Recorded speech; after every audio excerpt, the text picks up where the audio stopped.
Coucou tout le monde, on se retrouve pour une nouvelle vidéo et aujourd'hui on va parler de toutes ces sorties que j'avais repérées en 2024 et celles qui me restent, voilà, celles qui me donnent encore très envie.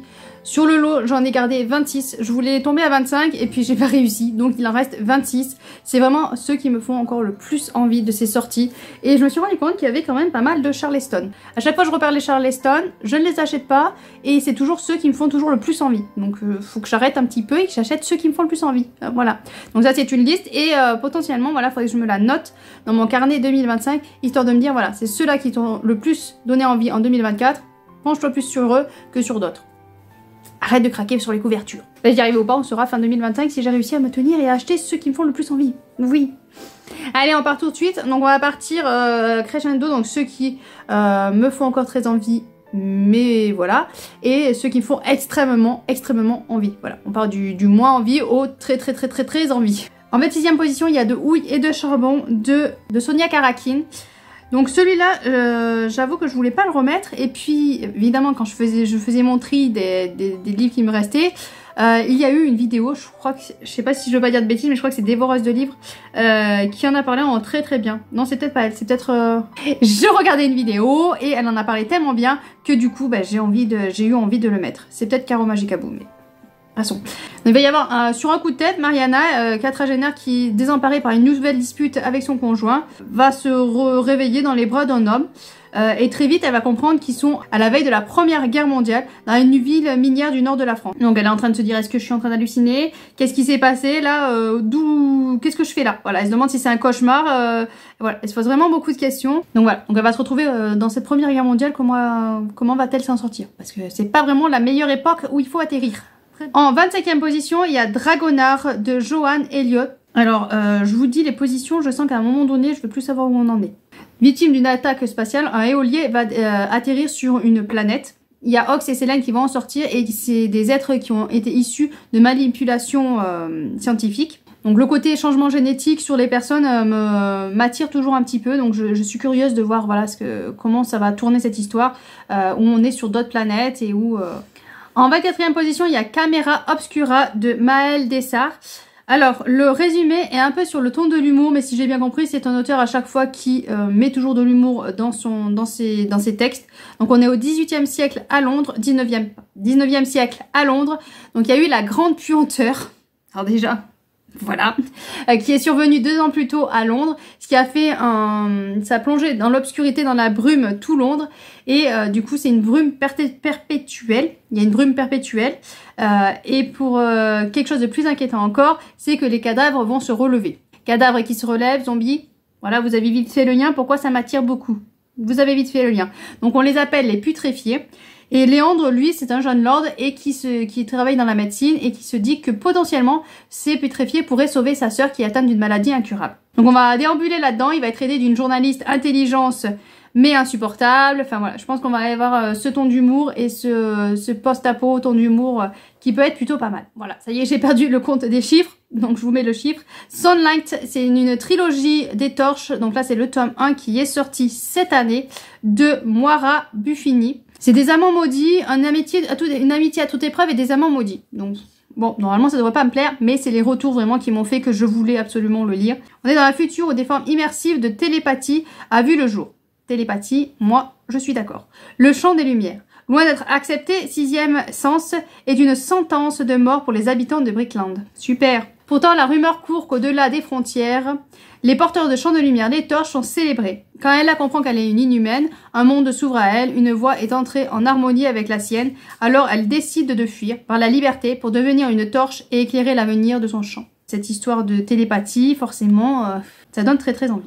Ensuite, je me suis gardé Phase 3 de Asa Eriksdotter. Là, on est sur un côté scientifique. Donc, il y a une souris qui va péter un plomb dans un laboratoire. Un ancien juriste de 66 ans qui va se tirer une balle dans la tête en plein milieu de Paris. Un homme de 79 ans qui va tuer 9 personnes. Et un retraité dans une maison de retraite qui va poignarder 4 autres résidents du bâtiment. Tout va bien dans le meilleur des mondes. Qu'est-ce qui se passe avec ces gens? Donc, toutes ces personnes-là faisaient partie d'un test scientifique. Donc, est-ce que ça a un lien? Voilà, est-ce que le test qu'on leur a fait dessus a fait que plus tard, ils ont pété un ciboulon? Je ne sais pas, mais en tout cas, ça laisse vraiment très curieuse. La liberté était une île lointaine de Eleanor Scherer. je ne sais pas exactement. Donc là on est aux Caraïbes en 1834 et on est avec une femme qui a gardé en mémoire tous ses enfants. Voilà, c'est une esclave et le problème c'est qu'à chaque fois qu'elle a eu un enfant, on lui a enlevé ses enfants. Et elle s'est mis en tête voilà de retrouver, l'esclavage a été aboli, donc elle son objectif, il n'y a pas grand chose qui a changé, mais elle a quand même l'objectif d'essayer de retrouver ce que sont devenus ses enfants. Ça a l'air très saisissant, très poignant. Chez Nami est sorti L'étonnant voyage du garçon qui parlait aux girafes de Linda Rutledge. Désolée pour l'orthographe, à chaque fois c'est compliqué. Voilà, donc on suit un vieux monsieur de 105 ans qui est dans un hôpital et qui va pas tarder à s'éteindre. Il le sait, il sait que c'est la fin de sa vie. Sauf qu'il est bouleversé parce qu'apparemment les girafes seraient en voie d'extinction. Voilà, elles risqueraient aussi de disparaître avant lui. Alors qu'il est quand même sur la fin de vie. Donc voilà, il est très inquiet pour ça. Et on va retourner en 1938 où on va voir ce monsieur qui s'était lié avec une girafe, d'amitié avec une girafe. Et donc voilà. Donc moi c'est vraiment le côté lien et le côté girafe aussi. Parce que c'est vraiment de magnifiques animaux. Ma fille avait eu un coup de cœur d'ailleurs sur cet animal-là. Donc c'est vrai que ça peut être très intéressant. Ça peut être très intéressant et très émouvant. Ensuite on a Là où fleurissent les cendres d'ailleurs, qui va sortir en poche au mois de janvier. Donc voilà, il n'y a plus d'excuses, même si je préfère quand même les grands formats Charleston. Mais ça reste un débat sans fin. On est au Vietnam, il y a la guerre, et au plus la guerre s'approche, au plus on a une jeune femme qui pense pouvoir trouver un meilleur endroit où vivre en ville. Elle s'est trouvé un boulot, sauf qu'elle se rend compte qu'on lui demande pas que de servir du thé au GI américain, on lui demande un peu plus. Voilà, donc on va suivre cette histoire qui a l'air... ça a l'air encore une fois bouleversant et émouvant. Ensuite, j'ai le dernier voyage de Momoko de Shisako Wakatak. On a Momoko qui a 74 ans et qui, ben voilà, elle retrace sa vie, elle est seule et du coup elle essaye de remonter dans son histoire, elle essaye de repenser à ce qu'elle a vécu, toute son histoire, pour voir ben, pourquoi elle finit comme ça, toute seule. Donc ça a l'air très intéressant, elle s'interroge sur sa vie, sur ses... Donc ça doit être un peu... C'est d'une amie, donc je pense que c'est vraiment une histoire, voilà, une histoire souvenir, une histoire tranquille qui nous déroule toute une vie. Et moi ça m'intéresse toujours autant. La forêt des étoiles disparues de Christine Armel. Donc là on est avec... Yona a été dérobée à sa famille quand elle n'avait que 2 ans. Elle vit dans la forêt avec pour seule compagnie une vieille femme qui lui dit de ne pas sortir de cette forêt. Sauf qu'en 1941, la guerre est là. La vieille dame décède. Cette jeune fille Yona va vouloir quand même aller voir en dehors de cette forêt, par curiosité, voilà forcément. Elle veut aller voir en dehors de cette forêt et elle va se rendre compte qu'il y a des jeunes juifs qui fuient. Et si je me rappelle bien, elle va leur tendre la main pour les aider. Donc voilà, ça a l'air d'être encore une histoire magnifique et poignante. Donc après les girafes, on passe avec La sagesse des éléphants de Françoise Malby Anthony. Donc là, ça va être une leçon de vie parce qu'on a un couple qui va s'installer et qui va ouvrir un refuge pour éléphants. Ils vont accueillir au départ 7 éléphants et qui va devenir une grande famille. Sauf que ben, très vite, la femme va se retrouver toute seule, le mari va décéder et donc elle va devoir apprendre à gérer tout ça seule, malgré la sécheresse, malgré les embûches qu'il va y avoir sur son chemin. Et ça a l'air très beau, voilà, très beau. Et il y a le côté éléphant, encore une fois, qui m'attire énormément.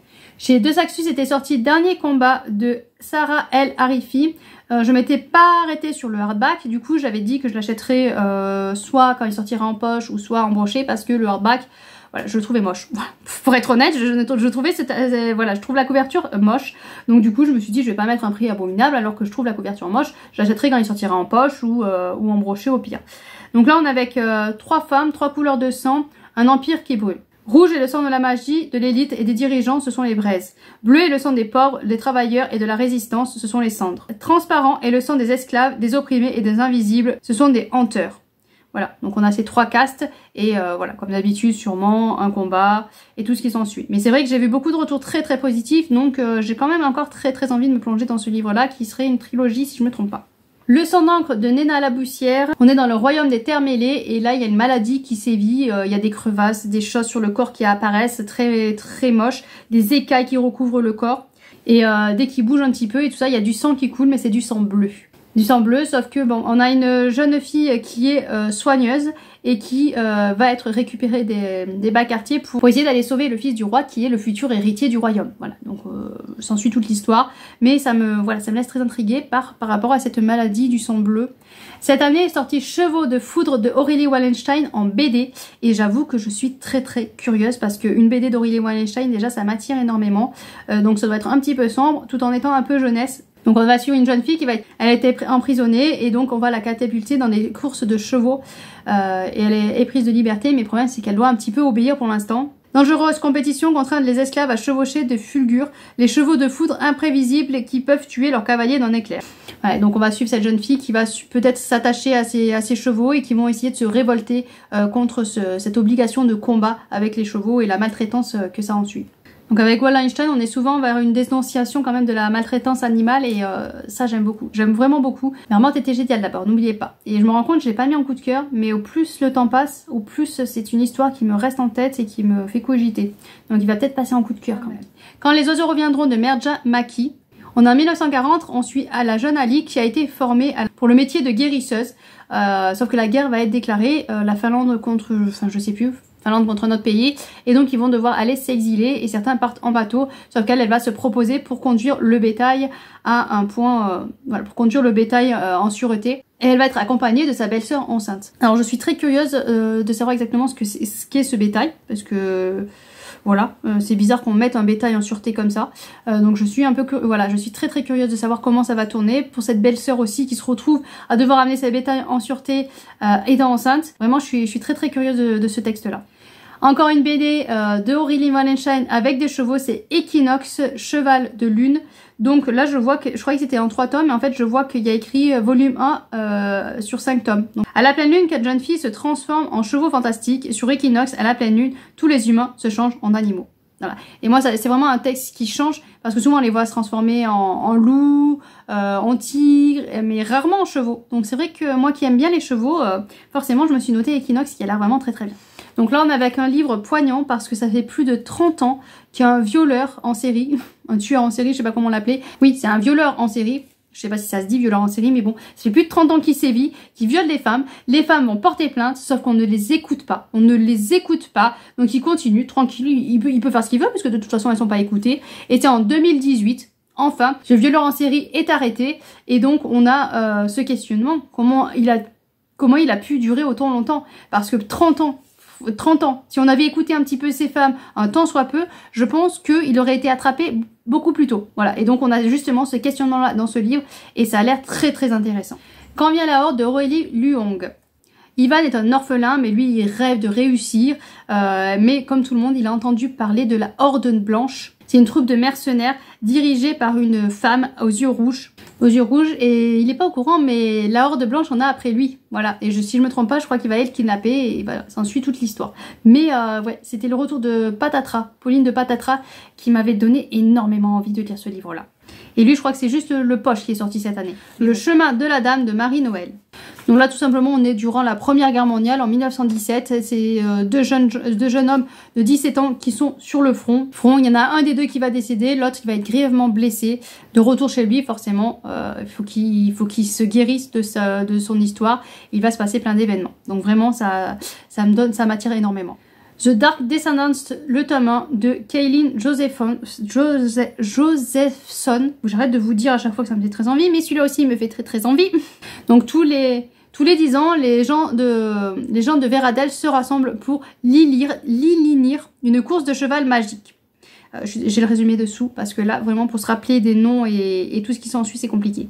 Mikira Russell, descendante de la famille renommée au bord des ruines, se voit obligée de participer à ce concours cruel. Si elle gagne Lilinir, ça pourrait lui permettre de redorer le blason de sa famille, sauf qu'elle n'a pas de cheval. Voilà. Elle n'a pas de cheval magique. Donc il faut qu'elle arrive à gagner la course sans cheval magique. Et ça risque d'être très compliqué au milieu de ce combat. Ça va être assez illégal. Donc vraiment, ça m'attire. Ben pourquoi? Ben parce que chevaux. Et Piketty en a fait un excellent retour. Esclarmonde à l'aube de la médecine de Bernard Gusteau. Donc là, on est avec une jeune femme qui a sa destinée toute tracée parce que ben on est à une époque où ben elle doit se marier. C'est une femme, elle doit se marier tout simplement. Voilà. Sauf qu'elle va faire une chute de cheval qui va faire qu'elle va rester boitante. Elle va boiter et ça va faire que son mariage, ben ça ne passe plus. Voilà, elle a été promise à un homme et forcément cet homme ne veut pas d'une fille qui boite. Donc voilà, son avenir pour l'instant il est en suspens et du coup elle va se mettre en tête de devenir médecin.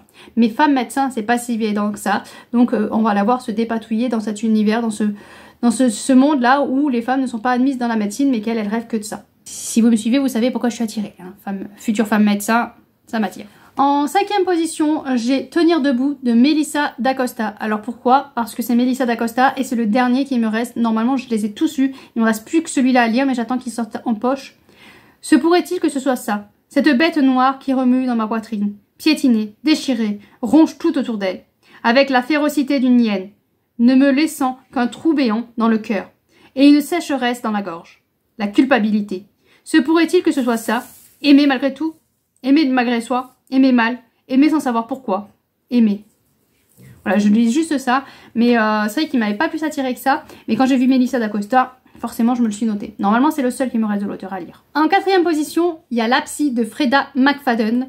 Donc lui, Freda McFadden, j'ai lu La Femme de ménage que j'ai beaucoup aimé, et celui-ci il m'attire beaucoup parce que on est sur un couple qui cherche, voilà, ils sont heureux en couple, ils cherchent à acheter une maison, ils vont visiter une maison, sauf qu'ils vont rester bloqués dans cette maison, voilà, et bon...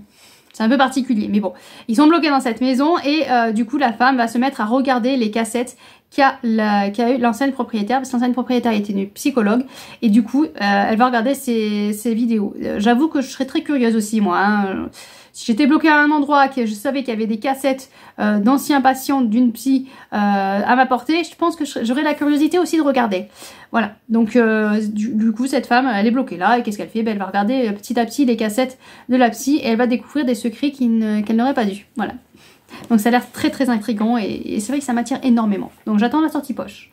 En 3, Pourquoi tu pleures de Amélie Antoine, donc il est sorti en poche en 2024. Donc là on va suivre une femme qui arrête pas d'appeler son mari, elle l'appelle, sauf qu'il ne répond pas. Et pourquoi? Parce qu'en fait en plein milieu de la nuit, son mari a disparu et son bébé, elle va voir dans la chambre de son bébé, il n'est pas là non plus. Voilà, c'est vide.